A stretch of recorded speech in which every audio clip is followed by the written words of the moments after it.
welcome each and everyone watching us from different parts of Uganda, northern Uganda, eastern Uganda, and every other part of Uganda. I want to take this opportunity to welcome each and everyone watching us outside there. I want to welcome you to this special edition of the Unfiltered Love. And with me today is a special guest who is going to be discussing with us a lot about the matters that tend to affect us, the youth. And without wasting time, I want to take this opportunity to welcome this guest of ours. You're welcome. Thank you for having me, Byron. Yes. My name is Pronita. I'm glad to be here. Yes, I'm really so special to having you hosted for this show, and we are going to really be discussing a lot regarding matters that affect youth of nowadays. Now, what we are going to be discussing about today is the unfiltered truth of relationships and love that most youth are tending to go through. Now, before we dive into this unfiltered discussion of love and relationship of nowadays, we have to really first understand what love is all about. This has really affected very many people. Many people have broken up, many people have really committed suicide, as well as things to do with the relationship is concerned. Now, without wasting time, I really wanted to ask you a few questions. Now, without wasting time, I want to know, what do you think defines a healthy relationship?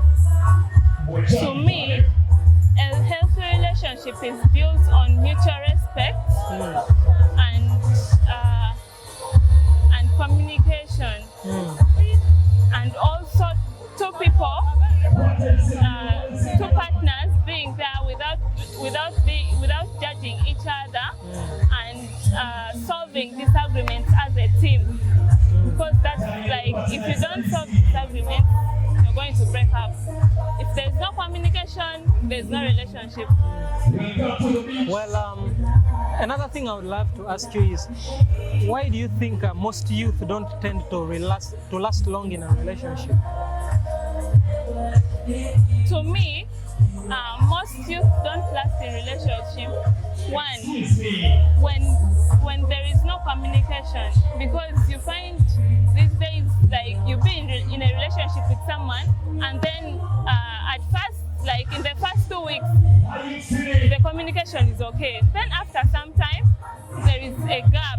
Someone takes maybe a week or two without talking to you, and then you're like, what did I do? Someone starts feeling guilty. What is the problem? And when you try to find that out, you find that they don't give you any valid reason for not communicating. So you find people just breaking up and the relationship not lasting. I understand. Now, do you think that social media has improved relationship, or it has made it worse? To me, social media has made it worse because there is a lot of comparison on social media.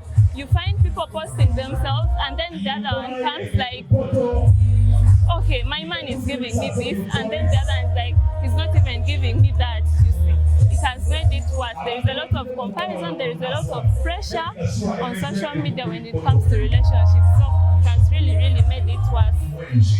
What common mistakes do you think young people make in a relationship? Most common people, if it's while choosing a partner or... Yes, while choosing a partner. I think the most common mistake is that we choose status over emotional maturity, and also we choose status over how should I say, over character. You're going to choose someone. You're going to choose someone because the person is rich, but the character and the emotional maturity is really, really poor. So the relationship cannot last. Well, you talked about social media making relationships worse. How about this scenario where someone says, I'm sorry, I didn't have airtime to call you, and I feel like social media has really been there as a backup to back up the part where someone does not have maybe minutes to call the loved one. Don't you compliment that? Okay, maybe I didn't clarify the part of social media. I mean, like those posts, maybe the TikToks and the WhatsApp statuses, the Facebook posts. You find that people are posting their relationships, and then someone is there like, at least this one, the man is doing everything for her or for him. But then me, my man is not even doing for me anything. So you find someone starts, overthinking things and then ends up feeling like the relationship is no longer working. You get.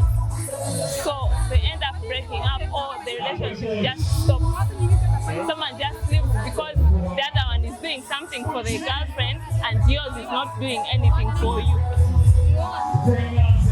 Well, for those watching us, I really want to thank each and everyone following us on different platforms, on Facebook, on YouTube. All you've got to do is subscribe, like, and comment. As we talk now, we are in the United States of Cocoa Beach. When you get time, you really have to visit this place. It's really amazing.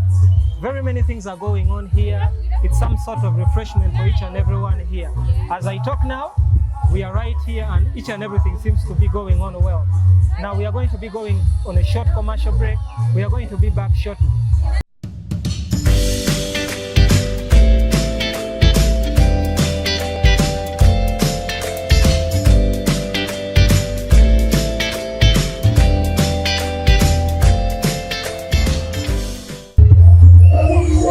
Yes, welcome back from that short commercial break, and like I told you before, we are still going on with our program, The Unfiltered Truth, a program which tends to talk about a lot of things that the youth face, especially in relationship.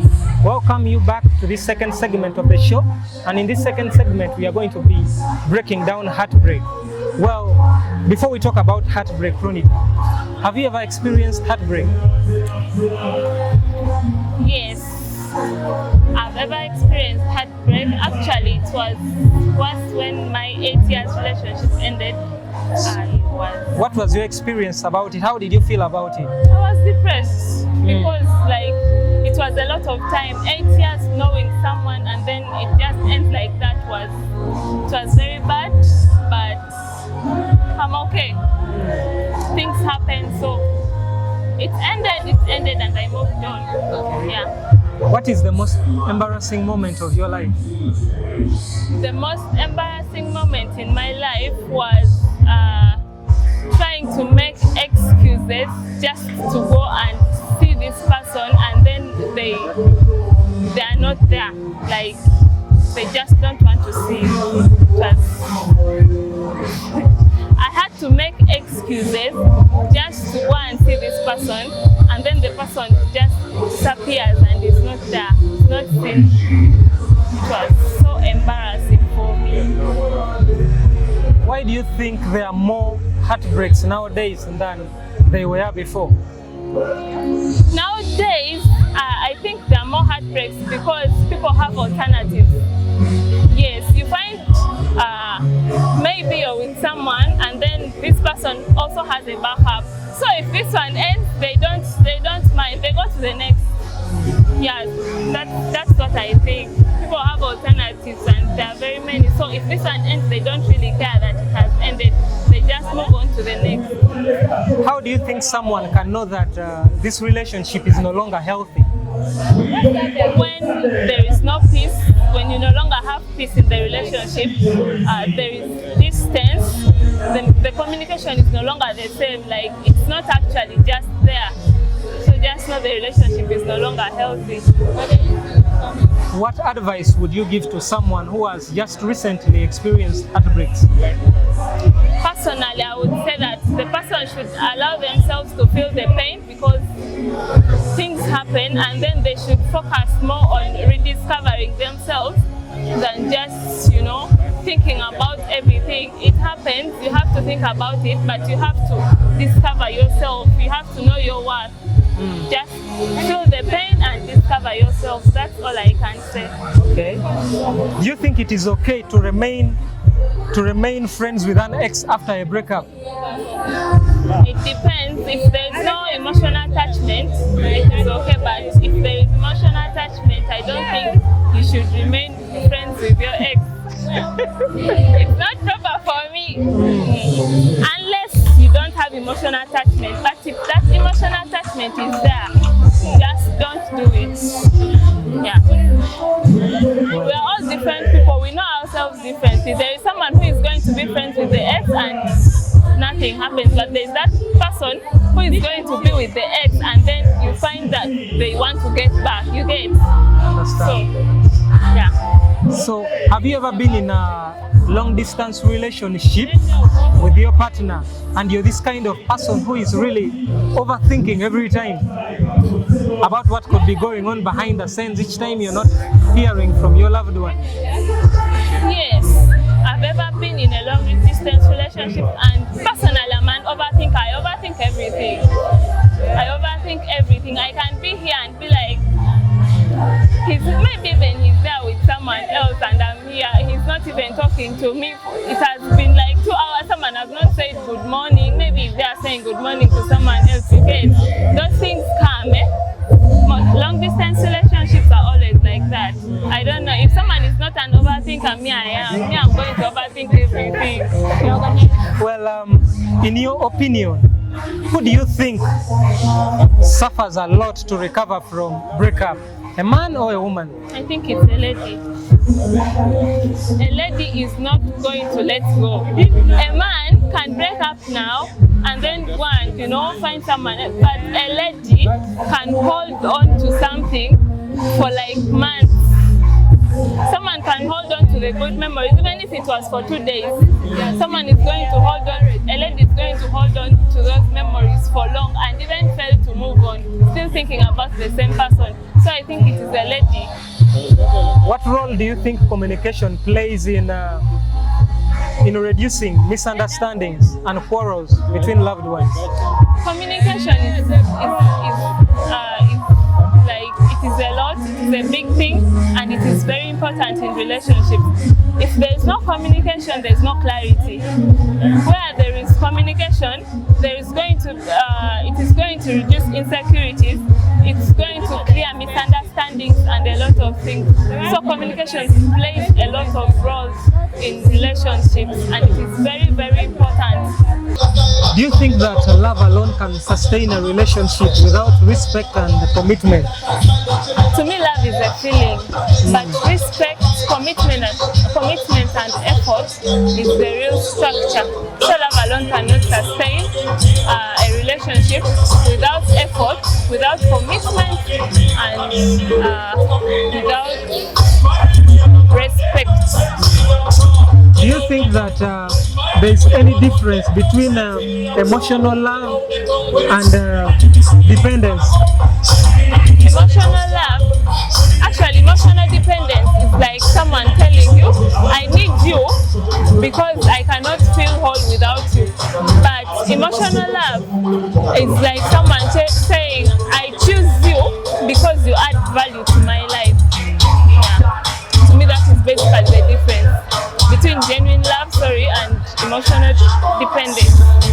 Do you think that the youth should first heal completely from their previous disappointments before entering a new relationship? I would say that someone should heal enough not to let the other person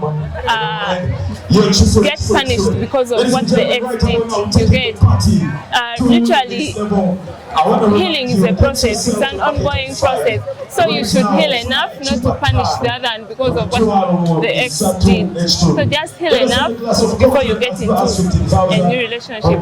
You cannot heal completely, you cannot heal in a day, but you can heal process by process, you get. Yeah. Do you think that people are so busy for their loved ones, like they can't get time to talk to them? I think if someone loves you enough, that person is going to create time for you, even if 5 minutes or 1 minute. Because you cannot be busy for someone you love. No? You cannot be busy like for 2 days, 3 days. No? At least you can create 5 minutes for someone you love. So I don't think being busy is an excuse. Yes, for those of us watching us for the very first time, this is the Unfiltered Live. I want to thank each and every one of you that has been following us from the very first part of the show up to the part that we are concluding. And right about now, we are going to be going through the straight fire right now. Stay on. Money.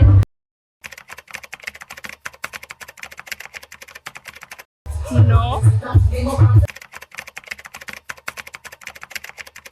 Communication.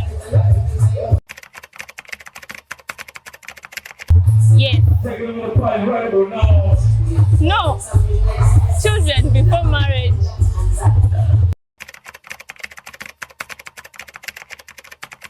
It depends if they agree. But yeah, I think they should, because if they share, at least there'll be clarity and insecurity will reduce. I don't think so. No.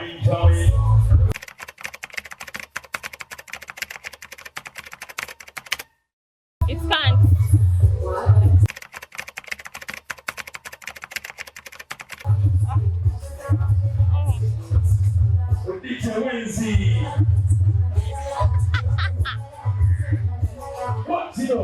Welcome back from the straight fire, and this brings us to the very last hour of our show. I want to thank each and everyone that has been following us from the start of the show to the end of the show. And well then, as we are finalizing the show, do you have any advice that you would give to the young youth outside there? Okay, thank you so much. The only thing I would like to say is that everyone should not choose less than peace and respect. Always choose peace and respect. Protect your mental health and always choose yourself before anyone else. Yes, that's all I would like to say. Don't settle for less than peace and respect. Thank you. Yes, I want to take this initiative to thank you very much for honoring my invitation and coming to this show. It is really such an honor. Thank you very much for sharing your ideologies and thoughts with our viewers outside there. And for our viewers outside there, thank you for watching Drop TV and for sticking to our program. All you've got to do is like, comment, and subscribe. See you next time, same hour, same presenter. My good name remains Byron. Thank you very much.